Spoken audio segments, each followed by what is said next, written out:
So I guess, this is the second time, we'll get right into it, the second time in 5 years that we've seen sort of sweeping cuts and departments, closed at the College of St. Rose. Last time it was the way, sort of the justification was this would sort of turn around the college's finances, but instead it has led to more cuts. What's sort of the game plan here? Well, I think the big issue to recognize is that with the onset of COVID-19, the pandemic, higher education sector is in a period of real transformation. Yeah. There's no secret that these financial challenges are pressing throughout the country with all colleges and universities. And it's a time when they have to really make very tough decisions. I guess the question is, what do you do about it? And St. Rose chose to be proactive. We've laid out a 3-year multiple financial plan to help the college with its long-term financial stability. And we cut $8 million in administrative expenses a number of months ago.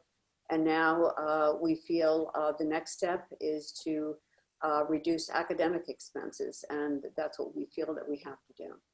The whole landscape of education right now is changing. And as far as the cuts in the past, maybe we didn't cut enough. I think that you have a demographic issue here. You have a financial issue here in the Northeast. The demographics in the Northeast, where more students are leaving the area. And more students right now and in the last couple of years are having to decide, do I invest in going to college? So I think it's the same struggle that other colleges and universities are facing. It's making the bold, decisive decisions to do what you need to do. And I want to share that, these changes come as something that we feel that are very necessary, but they're very painful as well. The changes aren't a reflection of the value of any of the programs here at St. Rose or the value of any of the professors, the faculty, their contributions to our students and this whole institution. So this was very challenging and it was very painful, but I think the difference also that I'd like to point out between what we do and what we did in other universities is we did this in partnership with the faculty. We worked with representatives of the faculty and our administration developing this expense program. They analyzed data. The data basically showed many declining or historically low enrollment, or the fact that the cost to maintain a program was far higher than the revenue that it generated. Those data points were shared with the faculty. They were analyzed with department chairs, and the focus and the key was really to maintain the integrity of the college and educational mission while still meeting the college's financial stability. So it was a big order, and I can't tell you how proud I am and the board that we have worked hand in hand with the faculty to accomplish this. Some faculty members they spoke to were caught off guard by the news, whether they were personally impacted because they lost their jobs or not. I think there's a fear that this is the beginning of the end. Like they're wondering if the college is sustainable in the long term, in the long run. Like, what would you say to them? Well, first of all, I think this wasn't a surprise it was happening because we worked in unison with the faculty. They were first notified in July that we had to eliminate $6 million in the academic expenses. They voted on the members that would be on the RepCom team. There was a process of 3 to 4 months where all the data was revealed. was reviewed, was presented to the faculty. The surprise is that, you know, it took 3 to 4 months to determine what the scenario was going to be for the final report. And that final report was presented to the board on November 20th. It was presented with members of RepCom. They laid out the plan, they answered questions, and then the board came back this week after having an opportunity to review it and voted unanimously to pass it. So then members of the faculty were notified that they were in those programs. But until the programs were determined, we couldn't tell them that they would be part of the reduction. So, and I think a number of them, because they had seen the numbers, were aware. But you know, it's one thing to know that there's this process and you're aware of the numbers and you're aware that your program, you know, may not be continuing, but it's another thing to get the call and recognizing, yeah, it's you. I think it was also a shock for our community. You know, the College of St. Rose produces so many of our teachers, and they go to the College of St. Rose for like a well-rounded education. You know, lots of our music and art teachers. How did you decide which programs to prioritize? I shared with you, it was really the expense of versus revenue for one thing, or enrollment. One of the arts programs, for example, has had a experience of 56% decline in enrollment over the last 5 years. One of the things I want to share with you is that, you know, this college, as you mentioned, is known for a superior education, which it will still continue to have, but also teaching teachers in the future. And our educational program is intact, and that certainly is one of the advantages of coming to St. Rose. The process was really to also align our academic programs with the needs of the current and future students. You know, when the Sisters of St. Joseph built the College of St. Rose 100 years ago, as of September, they understood that time changes and programs have to change. An example is they started with nursing. They eliminated nursing years later because there wasn't enough revenue to keep up with the demand of the expenses. We brought back a BS in nursing this year. It is one of our new programs. It was approved by New York State Education Department, and we were able to enroll students this fall.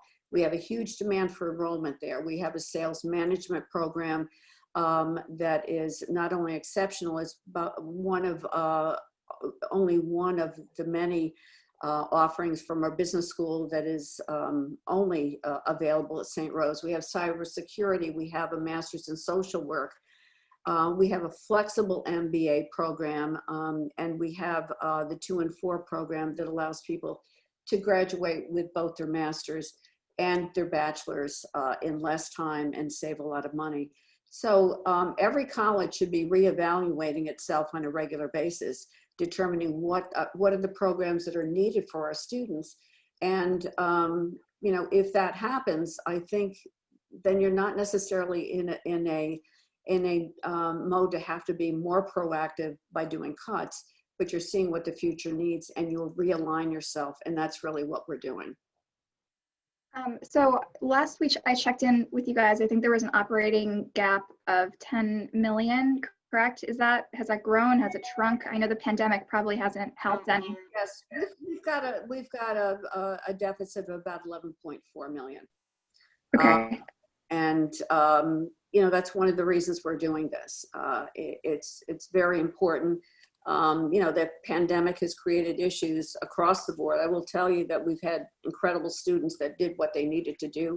They wore their masks. We continued to operate both remotely, but in person and hybrid as well. And we provided the students with as much of a new normal kind of college experience as possible. Our students want to come here. They want to be on campus. And we're hoping in the fall, if there is a vaccine, then we'll have that opportunity to bring our students back. I think one of the components, Rachel, that is very important here is that we are in continual communication with the faculty. I'm meeting with them today, with our students, with their parents, with the staff. I had shared with the students and their parents in July or during the summer that we would be looking at these recommendations. But like I said, at the time, to answer your previous question, the recommendations had not been established. The report was not complete at that time. It took a considerable, actually, this type of report often takes 9 months or maybe more.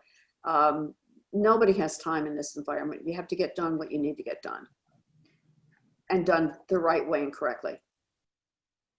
Can you talk about to what extent the pandemic nudged this process along, or was it, obviously there's external factors, enrollment that all the colleges are dealing with, but how did the pandemic play into this? Well, I think it was obvious when we had to send our students home.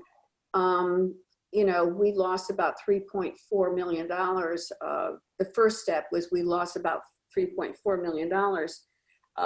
And we did have the CARES Act, but the CARES Act gave us half the money, 1.7 was given to our students for their needs, and then the other was 1.7 for us. So that didn't even begin to scratch the surface. And on top of that, there has been continually more financial needs here, restructuring the use of space in the college, and it goes on and on. There's lists of, like all the other colleges, things you've had to do to make sure that you have a safe environment. So the COVID-19 pandemic was definitely a contributing factor, but it was also recognizing that we had a structural deficit and we have to do something about it. Is the identity of the college going to change at all? Like, it's just having been known for its arts programs and as a liberal arts school, now it seems like the college is going in a more career training, skill-based direction. I think the college still will be presenting liberal arts education, which it has in the past. The college will still have arts industry, which is a very hot industry, college course. And the thing about music industry is that it had about 105 students enrolled, and the total enrollment of the BA in music, BM in performance, and BS in music ensemble were less than the number of students enrolled in the music industry. So that was a contributing factor, but I think it's a music industry we really can build here, and really have a great opportunity for students to feel they can come and get a great music education. Do you have any specific numbers that you can share with us just about highlighting the decline in enrollment in these two programs? Like arts and music, and then was there other programs that were cut entirely in this most recent change? Yeah, they're in the press release. It gives you the whole list of all the programs that were cut. Mm-hmm. So I guess my question for you is, what can you describe, some numbers that might explain why you selected these programs? Has it declined 50%? Has it declined 10%? What is sort of the range of enrollment decline that you were seeing? Well, it's kind of all across the board. I think that's something we can email you, Rachel. We can some numbers that will help answer those questions. I personally was not involved in the negotiation process. I checked in with the team. It was deliberate because the process and the report was handed to me. I reviewed it, I looked at it, I approved it in its entirety. I sent it to the board. And then the representatives came and discussed the analytics, and that's something we can give you some data and background. Okay. Just to give you some points of reference. In addition to the programs that you recently added, like the nursing, what is sort of the vision for the college moving forward? Is Are there going to be, should we expect to see more a change in direction or new programs added? What can we expect to see? Well, I think you're going to expect to see more conversation about that in the future, because we are building this collaborative effort with the faculty. So we will be working hand in hand with the faculty. As I said, I think we're strengthening the college by aligning the programs that the students will need in the future. And I think they will be part of that conversation. So it would be easy for me to say, you know, this is my vision of the future, this is the board's vision of the future, but without the faculty's input and without their partnership, it's not the appropriate vision of the future, because they are our partners. So that's for, you know, that's for another day and another opportunity to have a conversation. But I think the point that's important to make is that we're proactive to do the necessary things to get to align both our programming and our finances, so that the college can have a strong future. And I think that this community recognizes the value of St. Rose. They recognize the value of a St. Rose education. They'll be supportive. I think our students recognize that there's something more that they get here. And just so that you know, that we will provide an individual plan for each student. This shouldn't change the any of their accumulated credits or accomplishing their degree by the seniors or the juniors.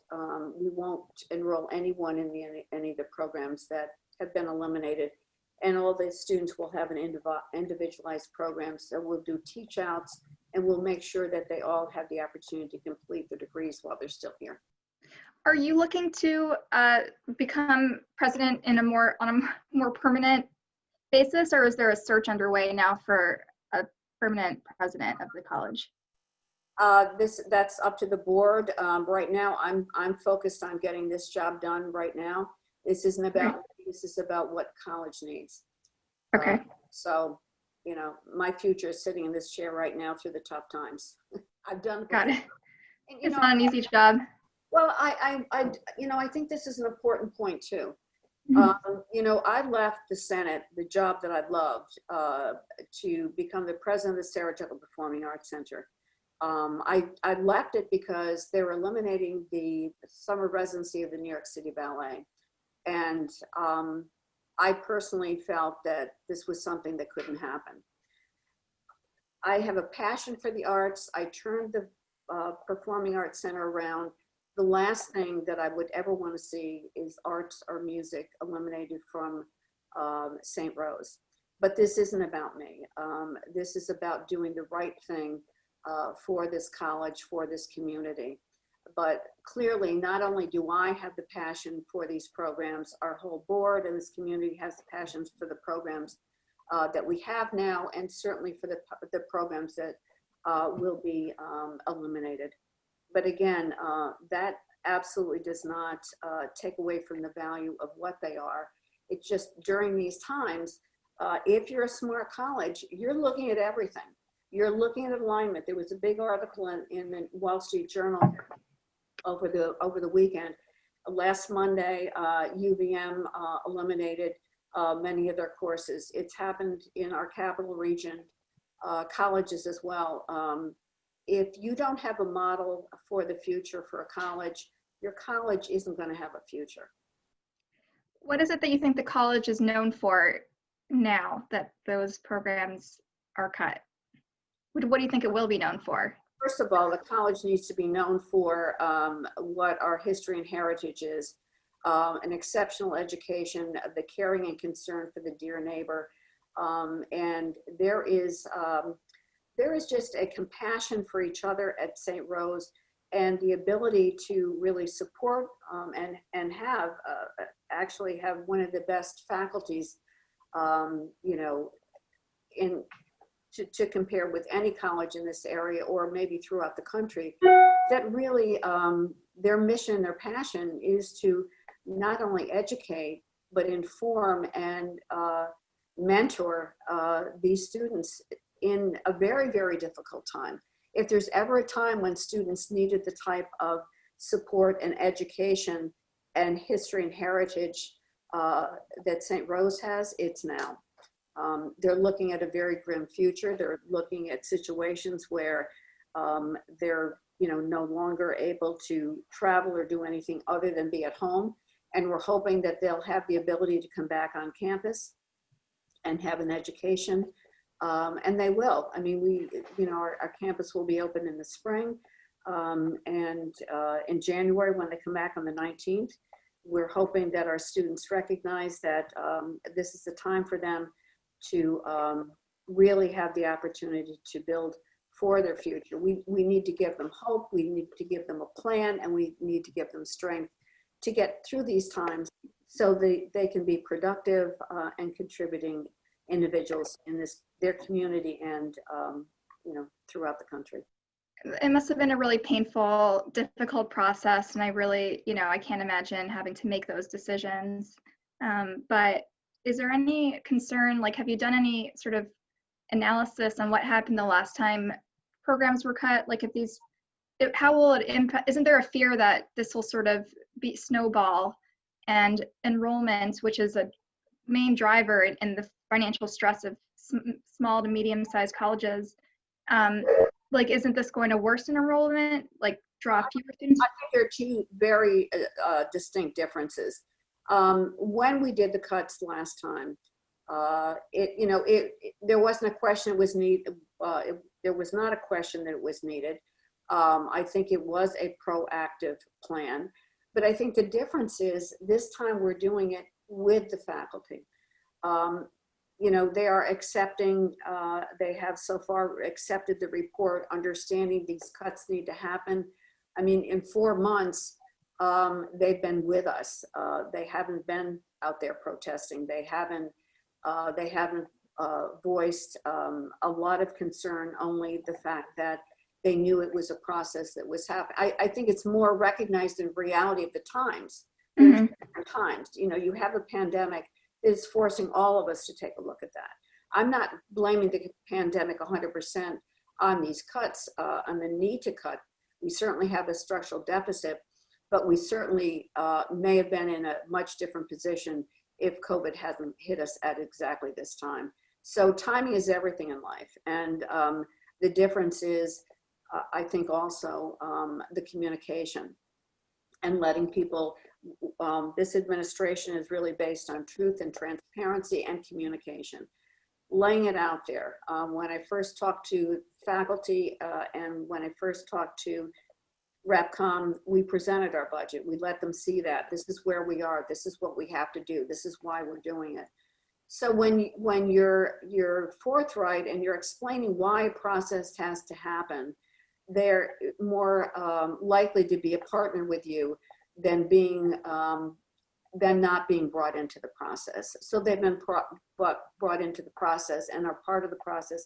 And I certainly hope that they'll continue to be advocates with us to make sure that the public still supports St. Rose, recognize the importance of the education, which is exceptional and it is much different than many others. And we'll continue to have that faith and hope that this college needs to survive for another 100 years. It's what the students need as much as the community needs it. I think you've also, since you've taken the helm, I feel like, I've noticed that there are a lot of conversations with students about the direction of the college and the college's culture and creating a more inclusive environment. Can you talk about those efforts that took place over the summer and more recently? Yeah, I think one of the efforts I think that was very important is that with the killing of George Floyd, we began immediately having Zoom sessions, and it was really more that we knew that students needed to heal. And then we began to recognize that, bias and discrimination resides in all of us. So you have to identify that first. And then we began by forming a advisory committee of representation of students, faculty, alumni, to really find ways to enhance our bias and discrimination reporting. stop fear, you know, on this campus like other campuses. What can we do internally here? And, you know, if there was a report, to be allowed someone to report it anonymously. We created a new website so that people that had grievances or wanted to share experiences on or off the campus could do so.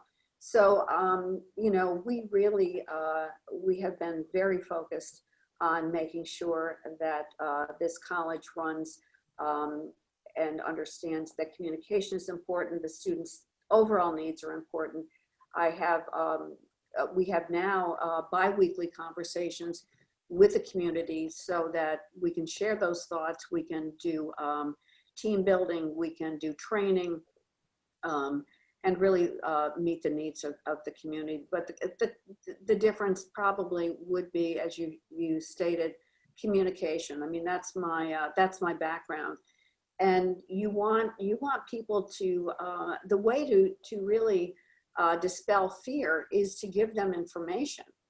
So they need to understand, and I will be having a Zoom meeting with parents and the students regarding these cuts, so that they can voice their concerns, they can have their questions answered, and they're prepared to really get the full picture. As I said, we made it very clear during the summer that this was a process that was going to be taking place.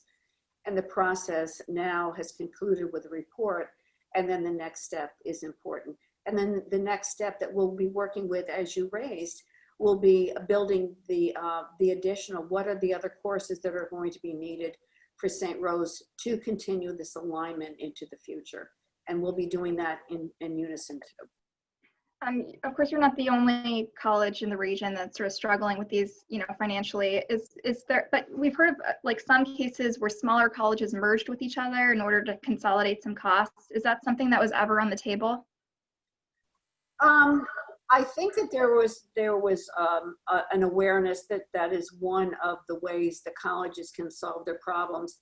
I think that we just needed to quickly resolve our financial issues before we could even consider a merger or have that conversation. I think you need to take care of your own house first before you start to look at future. Is that something we may need to look at in the future? I hope not, but maybe it is.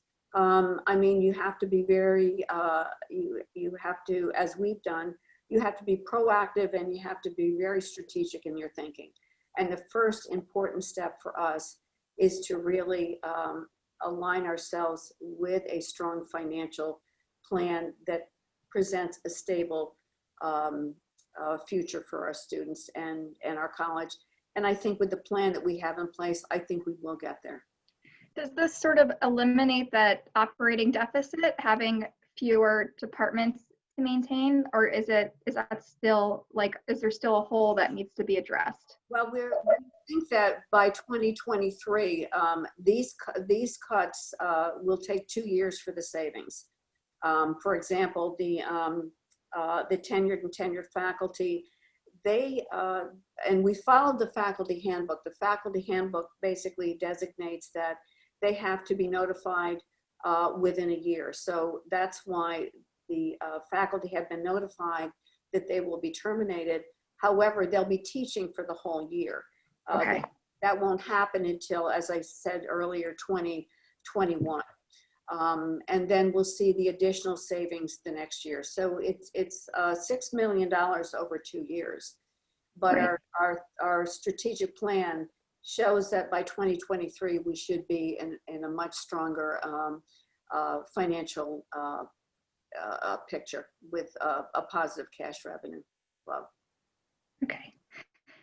Anything else that you guys discussed to sort of, you know, improve enrollment, just reassert what sort of the vision of the colleges? Well, you know, as I said, I think that's kind of plan too.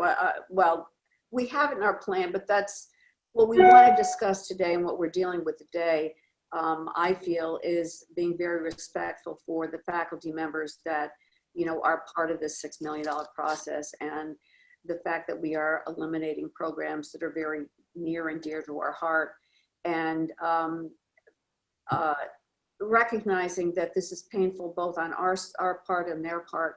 So taking today, meeting with them, listening to them, getting their views, and when we move forward and we've had those conversations, we certainly will be able to give you a much better story about what the College of St. Rose will look like. But I think it won't look much different than what you have now. You have a college that's really dedicated to a great education and providing the needs, the emotional and academic needs of the students in a very changing world. So we want to be very clear of what the needs our students are going to want to be. I mean, the economy is different.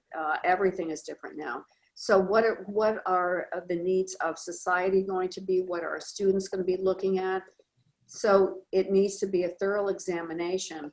But in the meantime, you know, we have degree programs here that really will launch, that remain here, that will launch these students into a very strong, positive future. Whenever you lay off tenured faculty, you can anticipate some of them will appeal. There's an appeal process, correct? And if that doesn't work, there might be legal action. Is that a fight that you're anticipating or plan for?